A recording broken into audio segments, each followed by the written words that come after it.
Friends इस video ਦੇ ਵਿੱਚ ਅਸੀਂ ਡਿਸਕਸ ਕਰਨ ਜਾ ਰਹੇ ਹਾਂ ਕੋਰਿਲੇਟਿਵ ਕੰਜੰਕਸ਼ਨਸ ਬਾਰੇ ਯੈਸ ਇਹ ਉਹ ਕੰਜੰਕਸ਼ਨਸ ਹੁੰਦੇ ਨੇ ਜੋ ਕਿ ਪੇਅਰ ਦੇ ਵਿੱਚ ਯੂਜ਼ ਕੀਤੇ ਜਾਂਦੇ ਨੇ ਯੈਸ ਕੋਰਿਲੇਟਿਵ ਕੰਜੰਕਸ਼ਨਸ ਨੂੰ ਹਮੇਸ਼ਾ ਹੀ ਪੇਅਰ ਦੇ ਵਿੱਚ ਯੂਜ਼ ਕੀਤਾ ਜਾਂਦਾ ਹੈ ਪੇਅਰ ਯਾਨੀ ਕਿ ਜੋੜਾ ਇਹ ਕਦੇ ਵੀ ਸਿੰਗਲ ਨਹੀਂ ਯੂਜ਼ ਹੁੰਦੇ ਹਮੇਸ਼ਾ ਇਹਨਾਂ ਨੂੰ ਜੋੜੇ ਦੇ ਵਿੱਚ ਯਾਨੀ ਕਿ ਪੇਅਰ ਦੇ ਵਿੱਚ ਹੀ ਯੂਜ਼ ਕੀਤਾ ਜਾਂਦਾ ਹੈ ਜਿਵੇਂ ਕਿ ਆਈਦਰ ਔਰ ਦੋ ਯੈਟ ਬਟ ਆਲਸੋ ਹੁਣ ਅਸੀਂ ਫਸਟ ਜੋ ਕੋਰਿਲੇਟਿਵ ਕੰਜੰਕਸ਼ਨ ਹੈ ਦੈਟ ਇਜ਼ ਬੋਥ ਐਂਡ ਯਾਨੀ ਕਿ ਦੋਨੋਂ ਅਤੇ ਬੋਥ ਐਂਡ ਨੂੰ ਕਿਸ ਤਰ੍ਹਾਂ ਯੂਜ਼ ਕੀਤਾ ਜਾਂਦਾ ਹੈ ਜਦੋਂ ਦੋ ਆਬਜੈਕਟਸ ਨੂੰ ਆਪਸ ਦੇ ਵਿੱਚ ਕਨੈਕਟ ਕਰਨਾ ਹੋਵੇ ਉਦੋਂ ਬੋਥ ਐਂਡ ਦਾ ਯੂਜ਼ ਕਿਸ ਤਰ੍ਹਾਂ ਹੋਏਗਾ he is both rich and generous ਇੱਥੇ ਕੀ ਹੈ ਕਿ ਉਹ ਦੋਵੇਂ ਅਮੀਰ ਅਤੇ ਖੁੱਲ੍ਹੇ ਦਿਲ ਵਾਲਾ ਹੈ ਯਾਨੀ ਕਿ ਉਹ ਅਮੀਰ ਵੀ ਹੈ ਅਤੇ ਖੁੱਲ੍ਹੇ ਦਿਲ ਵਾਲਾ ਵੀ ਹੈ Next is both teachers and students are using online method of study.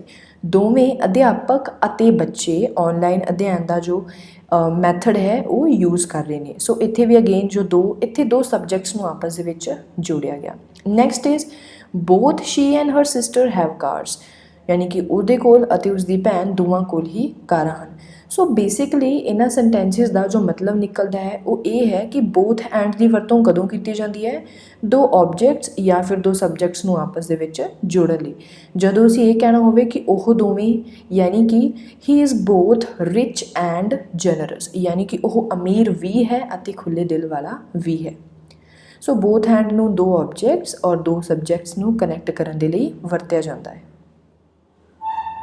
Next correlative conjunction is either ਔਰ ਜਾਂ ਤਾਂ ਇਹ ਜਾਂ ਫਿਰ ਉਹ ਦੋਨਾਂ ਵਿੱਚੋਂ ਇੱਕ ਸੋ ਆਈਦਰ ਔਰ ਦੀ ਵਰਤੋਂ ਕਿਸ ਤਰ੍ਹਾਂ ਕੀਤੀ ਜਾਂਦੀ ਹੈ ਜਦੋਂ ਕਿ ਦੋ ਜੋ ਅਸੀਂ ਚੀਜ਼ਾਂ ਬਾਰੇ ਗੱਲ ਕਰ ਰਹੇ ਉਹਨਾਂ ਦੋਨਾਂ ਦੇ ਵਿੱਚੋਂ ਇਹ ਦੱਸਣਾ ਹੋਵੇ ਕਿ ਜਾਂ ਤਾਂ ਇਹ ਕੰਮ ਹੋਇਆ ਜਾਂ ਫਿਰ ਉਹ ਐਂਡ ਆਈਦਰ ਔਰ ਸੇਮ ਗ੍ਰਾਮੈਟੀਕਲ ਟਾਈਪ ਦੇ ਜੋ ਦੋ ਆਈਟਮਸ ਹੁੰਦੀਆਂ ਨੇ ਉਹਨਾਂ ਨੂੰ ਕਨੈਕਟ ਕਰਨ ਲਈ ਵਰਤਿਆ ਜਾਂਦਾ ਹੈ ਐਂਡ ਸੇਮ ਗ੍ਰਾਮੈਟੀਕਲ ਟਾਈਪ ਬਾਰੇ ਅਸੀਂ ਆਲਰੇਡੀ ਕੋਆਰਡੀਨੇਟਿਵ ਕੰਜੰਕਸ਼ਨਸ ਦੇ ਵਿੱਚ ਡਿਸਕਸ ਕਰ ਚੁੱਕੇ ਹਾਂ We can either pre or post date the document. I don't mind. ਅਸੀਂ ਜਾਂ ਤਾਂ ਦਸਤਾਵੇਜ਼ ਨੂੰ ਪ੍ਰੀ ਡੇਟ ਕਰ ਸਕਦੇ ਹਾਂ ਜਾਂ ਫਿਰ ਪੋਸਟ ਡੇਟ ਸੋ ਦੋਨੋਂ ਜੋ ਸੇਮ ਗ੍ਰਾਮੈਟੀਕਲ ਟਾਈਪ ਦੇ ਜੋ ਦੋ ਚੀਜ਼ਾਂ ਨੇ ਦੋ ਆਈਟਮਸ ਨੇ ਉਹਨਾਂ ਨੂੰ ਆਪਸ ਦੇ ਵਿੱਚ ਕਨੈਕਟ ਕੀਤਾ ਗਿਆ next is it's either black ਔਰ ਗ੍ਰੇ ਜਾਂ ਤਾਂ ਇਹ ਕਾਲਾ ਹੈ ਜਾਂ ਫਿਰ ਗ੍ਰੇ ਸੋ ਇੱਥੇ ਬਲੈਕ ਔਰ ਗ੍ਰੇ ਜੋ ਕਿ ਨਾਊਨਸ ਨੇ ਉਹਨਾਂ ਨੂੰ ਆਪਸ ਦੇ ਵਿੱਚ ਕਨੈਕਟ ਕੀਤਾ ਗਿਆ you can stay either with me ਔਰ ਵਿਦ ਜੈਨਟ ਤੁਸੀਂ ਜਾਂ ਤਾਂ ਮੇਰੇ ਨਾਲ ਰਹਿ ਸਕਦੇ ਹੋ ਜਾਂ ਫਿਰ ਜੈਨਟ ਨਾਲ ਸੋ ਇੱਥੇ ਅਗੇਨ ਦੋ ਆਪਸ਼ਨਸ ਦਿੱਤੇ ਗਏ ਨੇ ਯਾਨੀ ਕਿ ਜਾਂ ਤਾਂ ਇਹ ਕੰਮ ਹੋਏਗਾ ਜਾਂ ਫਿਰ ਇਹ ਸੋ ਬੇਸਿਕਲੀ ਅਗਰ ਅਸੀਂ ਦੇਖ ਲਈਏ ਤਾਂ ਆਈਦਰ ਔਰ ਦੋ ਆਪਸ਼ਨਸ ਦੇਣ ਲਈ ਵਰਤਿਆ ਜਾਂਦਾ ਹੈ ਕਿ ਜਾਂ ਤਾਂ ਇਹ ਕੰਮ ਹੋਇਆ ਹੋਏਗਾ ਜਾਂ ਫਿਰ ਇਹ ਵਾਲਾ next correlative conjunction is neither ਨੌਰ ਨਾ ਤਾਂ ਇਹ ਨਾ ਫਿਰ ਉਹ ਆਈਦਰ ਔਰ ਕੀ ਕਹਿੰਦਾ ਹੈ ਕਿ ਦੋਨਾਂ ਵਿੱਚੋਂ ਕੋਈ ਇੱਕ ਨਾਈਦਰ ਨੌਰ ਮਤਲਬ ਦੋਨਾਂ ਵਿੱਚੋਂ ਕੋਈ ਵੀ ਨਹੀਂ neither nor we use it to make negative statements ਯਾਨੀ ਕਿ ਨੈਗੇਟਿਵ ਸਟੇਟਮੈਂਟ ਲਈ ਬਣਾਉਣ ਲਈ ਵਰਤਿਆ ਜਾਂਦਾ ਹੈ ਅਤੇ ਜਦੋਂ ਦੋ ਆਈਟਮਸ ਨੂੰ ਕਨੈਕਟ ਵੀ ਕਰਨਾ ਹੋਵੇ ਵੀ ਗੋਟ ਸੋ ਵੈਟ ਅਸੀਂ ਬਹੁਤ ਭਿੱਜ ਗਏ we had neither umbrellas nor raincoats with us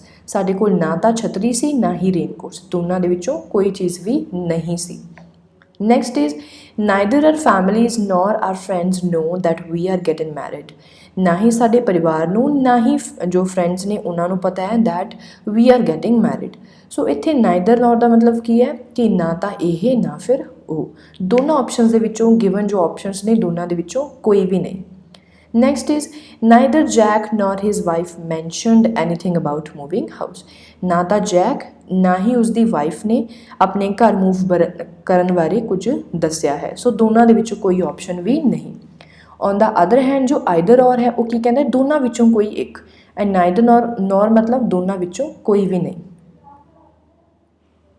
next correlative conjunction is not only but also ਇਹਦਾ ਮਤਲਬ ਹੁੰਦਾ ਨਾ ਸਿਰਫ ਇਹ ਬਲਕਿ ਇਹ ਵੀ ਐਂਡ ਇਹ ਜਦੋਂ ਤੁਸੀਂ ਕਿਸੇ ਚੀਜ਼ ਨੂੰ ਜ਼ਿਆਦਾ ਫਾਰਮਲ ਤਰੀਕੇ ਦੇ ਨਾਲ ਰਿਪਰੈਜ਼ੈਂਟ ਕਰਨਾ ਹੈ ਉਦੋਂ ਇਹਦੀ ਵਰਤੋਂ ਕੀਤੀ ਜਾਂਦੀ ਹੈ he not only smokes but drinks also ਉਹ ਨਾ ਸਿਰਫ ਤੰਬਾਕੂਨੋਸ਼ੀ ਕਰਦਾ ਹੈ ਬਲਕਿ ਸ਼ਰਾਬ ਵੀ ਪੀਂਦਾ ਹੈ ਇਸ ਨੂੰ ਅਸੀਂ ਸਿੰਪਲ ਲੈਂਗੁਏਜ ਦੇ ਵਿੱਚ ਵੀ ਐਵੇਂ ਵੀ ਕਹਿ ਸਕਦੇ ਹਾਂ ਹੀ ਸਮੋਕਸ ਐਂਡ ਡਰਿੰਕਸ ਬਟ ਉਹ ਇੰਨਾ ਜ਼ਿਆਦਾ ਗ੍ਰਾਮੈਟੀਕਲੀ ਸਾਊਂਡ ਨਹੀਂ ਲੱਗਦਾ ਇੰਨਾ ਜ਼ਿਆਦਾ ਵਧੀਆ ਨਹੀਂ ਲੱਗਦਾ ਸੋ ਜਦੋਂ ਤੁਸੀਂ ਕਿਸੇ ਵੀ ਚੀਜ਼ ਨੂੰ ਜ਼ਿਆਦਾ ਫਾਰਮਲ ਤਰੀਕੇ ਦੇ ਨਾਲ ਰਿਪਰੈਜ਼ੈਂਟ ਕਰਨਾ ਚਾਹੁੰਦੇ ਹੋ ਤਾਂ ਉੱਥੇ ਕਿੱਦਾਂ ਤੁਸੀਂ ਯੂਜ਼ ਕਰ ਸਕਦੇ ਹੋ not only and but also he not only smokes but drinks also next is the car not only is economical but also feels good to drive car ਨਾ ਸਿਰਫ ਸਸਤੀ ਹੈ ਬਲਕਿ ਚਲਾਉਣ ਦੇ ਵਿੱਚ ਵੀ ਵਧੀਆ ਹੈ ਸੋ ਇੱਥੇ ਇੱਦਾਂ ਵੀ ਕਿਹਾ ਜਾ ਸਕਦਾ the car is economical and feels good to drive, but again ਉਹ ਜ਼ਿਆਦਾ ਵਧੀਆ ਨਹੀਂ ਲੱਗਦਾ। Next example is internet not only has advantages but disadvantages also. So not only but also ਕਦੋਂ यूज़ ਕੀਤਾ ਜਾਂਦਾ ਹੈ, ਜਦੋਂ ਤੁਸੀਂ ਕਿਸੇ ਵੀ ਚੀਜ਼ ਨੂੰ ਜ਼ਿਆਦਾ ਫਾਰਮਲ ਤਰੀਕੇ ਦੇ ਨਾਲ, ਜ਼ਿਆਦਾ ਅਟਰੈਕਟਿਵ ਤਰੀਕੇ ਦੇ ਨਾਲ ਰਿਪਰੈਜ਼ੈਂਟ ਕਰਨਾ ਚਾਹੁੰਦੇ ਹੋ। ਨੈਕਸਟ ਕੋਰਿਲੇਟਿਵ ਕੰਜੰਕਸ਼ਨ ਇਜ਼ ਦੋ ਯੈਟ, ਹਾਲਾਂਕਿ ਫਿਰ ਵੀ। ਸੋ ਦੋ ਔਰ ਈਵਨ ਦੋ ਯੈਟ ਦੇ ਨਾਲ ਯੂਜ਼ ਕੀਤਾ ਜਾਂਦਾ ਦੋਨੋਂ। ਐਂਡ ਇਹ ਕਦੋਂ ਯੂਜ਼ ਕੀਤਾ ਜਾਂਦਾ ਹੈ, ਜਦੋਂ ਕਿ ਕਿਸੇ ਇੱਕ ਸਟੇਟਮੈਂਟ ਤੋਂ ਦੂਸਰੀ ਸਟੇਟਮੈਂਟ ਦਾ ਦੋਨਾਂ ਦਾ ਓਪੋਜੀਸ਼ਨ ਦਿਖਾਉਣਾ ਹੋਵੇ, ਯਾਨੀ ਕਿ ਇੱਕ ਜਿਹੜੀ ਚੀਜ਼ ਤੁਸੀਂ ਮੈਂਸ਼ਨ ਕੀਤੀ ਹੈ ਦੂਸਰੀ ਉਹਦੇ ਬਿਲਕੁਲ ਉਲਟ ਹੈ, ਯਾਨੀ ਕਿ ਕੰਟਰਾਸਟ ਦਿਖਾਉਣ ਲਈ, ਓਪੋਜੀਸ਼ਨ ਦਿਖਾਉਣ ਲਈ, ਵਿਰੋਧ ਦਿਖਾਉਣ ਲਈ ਇਹਦੀ ਵਰਤੋਂ ਕੀਤੀ ਜਾਂਦੀ ਹੈ। ਜਿਵੇਂ ਕਿ ਦੋ ਹੀ ਇਜ਼ ਰਿਚ, ਹਾਲਾਂਕਿ ਉਹ ਅਮੀਰ ਹੈ ਪਰ ਫਿਰ ਵੀ ਉਹ ਖੁਸ਼ ਨਹੀਂ ਹੈ, ਯਾਨੀ ਕਿ ਹੋਣਾ ਕੀ ਚਾਹੀਦਾ ਕਿ ਉਹ ਅਮੀਰ ਹੈ ਤਾਂ ਉਹ ਖੁਸ਼ ਵੀ ਹੋਏਗਾ, ਬਟ ਇੱਥੇ ਸਟੇਟਮੈਂਟਸ ਨੇ ਉਹ ਇੱਕ ਦੂਸਰੇ ਦੇ ਓਪੋਜ਼ਿਟ ਨੇ। ਹਾਲਾਂਕਿ ਉਹ ਅਮੀਰ ਹੈ ਪਰ ਫਿਰ ਵੀ ਉਹ ਖੁਸ਼ ਨਹੀਂ ਹੈ। Even though all the students were in class, yet there was pin drop silence. ਹਾਲਾਂਕਿ ਸਾਰੇ ਵਿਦਿਆਰਥੀ ਕਲਾਸ ਵਿੱਚ ਹੀ ਸਨ, ਬਟ ਯਾਨੀ ਕਿ ਫਿਰ ਵੀ ਪੂਰਾ ਸन्नाटा ਸੀ। ਸੋ ਹੋਣਾ ਕੀ ਚਾਹੀਦਾ ਕਿ ਸਟੂਡੈਂਟਸ ਬਹੁਤ ਜ਼ਿਆਦਾ ਨੋਇਸ ਕਰਦੇ ਹੈ, ਬਹੁਤ ਜ਼ਿਆਦਾ ਰੌਲਾ ਪਾਉਂਦੇ ਹੈ। ਸੋ ਇੱਥੇ ਕੀ ਹੋਣਾ ਚਾਹੀਦਾ ਹੈ ਕਿ ਸਟੇਟਮੈਂਟਸ ਇੱਕ ਦੂਸਰੇ ਦੇ ਯਾਨੀ ਕਿ ਓਪੋਜ਼ਿਟ ਨੇ, ਯਾਨੀ ਕਿ ਅਗਰ ਸਟੂਡੈਂਟ ਕਲਾਸ ਦੇ ਵਿੱਚ ਨਹੀਂ ਤਾਂ ਰੌਲਾ ਹੋਣਾ ਚਾਹੀਦਾ, ਬਟ ਸਟੇਟਮੈਂਟ ਹੀ ਉਲਟੀ ਹੈ ਉਹਦੀ, ਯਾਨੀ ਕਿ ਸਟੂਡੈਂਟ ਕਲਾਸ ਵਿੱਚ ਨਹੀਂ ਪਰ ਫਿਰ ਵੀ ਪੂਰਾ ਸन्नाटा ਹੈ, ਯਾਨੀ ਕਿ ਪੂਰੀ ਜੋ ਸ਼ਾਂਤੀ ਹੈ ਉਹ ਹੈ। ਸੋ ਸਟੇਟਮੈਂਟਸ ਇੱਕ ਦੂਸਰੇ ਦਾ ਓਪੋਜੀਸ਼ਨ ਕਰ ਰਹੀਆਂ ਨੇ, ਵਿਰੋਧ ਕਰ ਰਹੀਆਂ ਨੇ, ਯਾਨੀ ਕਿ ਕੰਟਰਾਸਟ ਕਰ ਰਹੀਆਂ ਨੇ। ਸੋ ਦੋ ਯੈਟ ਦੀ ਵਰਤੋਂ ਕਦੋਂ ਕੀਤੀ ਜਾਂਦੀ ਹੈ, ਜਦੋਂ ਦੋ ਸਟੇਟਮੈਂਟਸ ਇੱਕ ਦੂਸਰੇ ਦਾ ਵਿਰੋਧ ਕਰਨ। ਦੋ ਦੇ ਵਰ ਗੁੱਡ ਫਰੈਂਡਸ ਯੈਟ ਦੇ ਕੁਐਰਲਡ ਆਫਨ, ਹਾਲਾਂਕਿ ਉਹ ਚੰਗੇ ਦੋਸਤ ਸਨ ਫਿਰ ਵੀ ਉਹ ਅਕਸਰ ਝਗੜਾ ਕਰਦੇ ਸਨ। ਸੋ ਦੋ ਯੈਟ ਦਾ ਬਹੁਤ ਹੀ ਸਿੰਪਲ ਜਿਹਾ ਯੂਜ਼ ਹੈ। ਇਹ ਕਦੋਂ ਵਰਤਿਆ ਜਾਂਦਾ ਹੈ, ਜਦੋਂ ਦੋ ਸਟੇਟਮੈਂਟਸ ਦੇ ਵਿੱਚ ਆਪਸ ਦੇ ਵਿੱਚ ਵਿਰੋਧ ਦੱਸਣਾ ਹੋਵੇ, ਯਾਨੀ ਕਿ ਕੰਟਰਾਸਟ ਦਿਖਾਉਣਾ ਹੋਵੇ, ਉਦੋਂ ਦੋ ਯੈਟ ਦੀ ਵਰਤੋਂ ਕੀਤੀ ਜਾਂਦੀ ਹੈ। Next correlative conjunction is so that. So ਯਾਨੀ ਇੰਨਾ ਐਂਡ ਦੈਟ ਦਾ ਮਤਲਬ ਹੈ ਕਿ। ਸੋ ਦੈਟ ਕਦੋਂ ਵਰਤਿਆ ਜਾਂਦਾ ਹੈ, ਜਦੋਂ ਕਿਸੇ ਕੁਆਲਿਟੀ ਨੂੰ ਇੰਟੈਂਸੀਫਾਈ ਕਰਨਾ ਹੋਵੇ, ਯਾਨੀ ਕਿ ਜਿਸ ਚੀਜ਼ ਦੀ ਤੁਸੀਂ ਗੱਲ ਕਰ ਰਹੇ ਹੋ ਉਹ ਕਿੰਨੀ ਕੁ ਹੈ, ਯਾਨੀ ਕਿ ਉਹਦੀ ਇੰਟੈਂਸਿਟੀ ਦੱਸਣੀ ਹੋਵੇ। London is so beautiful, London ਇੰਨਾ ਖੂਬਸੂਰਤ ਹੈ, ਦੈਟ ਕਿ ਆਈ ਨੈਵਰ ਫੋਰਗੇਟ ਇਟ, ਮੈਂ ਇਹਨੂੰ ਕਦੇ ਵੀ ਨਹੀਂ ਭੁੱਲਾਂਗਾ। ਸੋ ਇੱਥੇ ਸੋ ਕੀ ਦੱਸ ਰਿਹਾ, ਬਹੁਤ ਜ਼ਿਆਦਾ, ਯਾਨੀ ਕਿ ਇੰਟੈਂਸਿਟੀ ਦੱਸ ਰਿਹਾ ਕਿ ਬਿਊਟੀਫੁਲ ਯਾਨੀ ਕਿ ਖੂਬਸੂਰਤੀ ਦੀ ਇੰਟੈਂਸਿਟੀ ਕਿੰਨੀ ਹੈ, ਅਸੀਂ ਕਹਿ ਰਹੇ ਬਹੁਤ ਜ਼ਿਆਦਾ ਹੈ। Next is he is so ill the doctors don't expect him to survive. ਉਹ ਇੰਨਾ ਕੁ ਬਿਮਾਰ ਹੈ ਕਿ ਡਾਕਟਰ ਉਸਦੇ ਬਚਣ ਦੀ ਉਮੀਦ ਨਹੀਂ ਕਰਦੇ।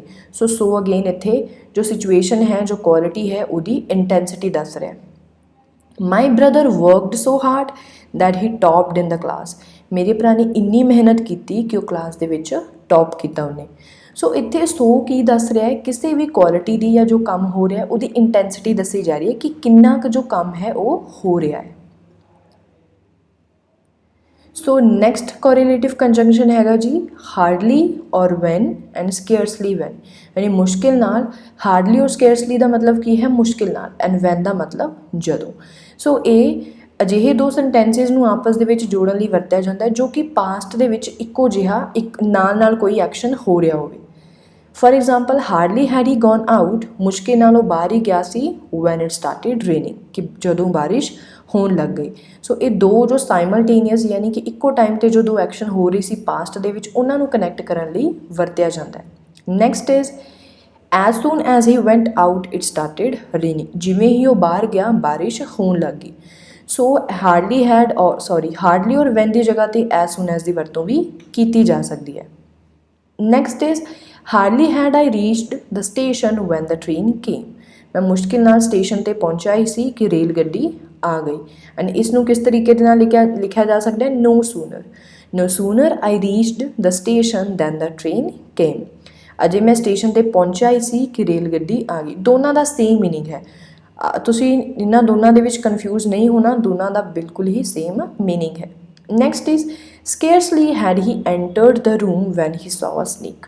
ਮੁਸ਼ਕਿਲ ਨਾਲ ਉਹ ਕਮਰੇ ਵਿੱਚ ਦਾਖਲ ਹੋਇਆ ਸੀ ਕਿ ਜਦੋਂ ਉਸਨੇ ਇੱਕ ਸੱਪ ਨੂੰ ਦੇਖਿਆ।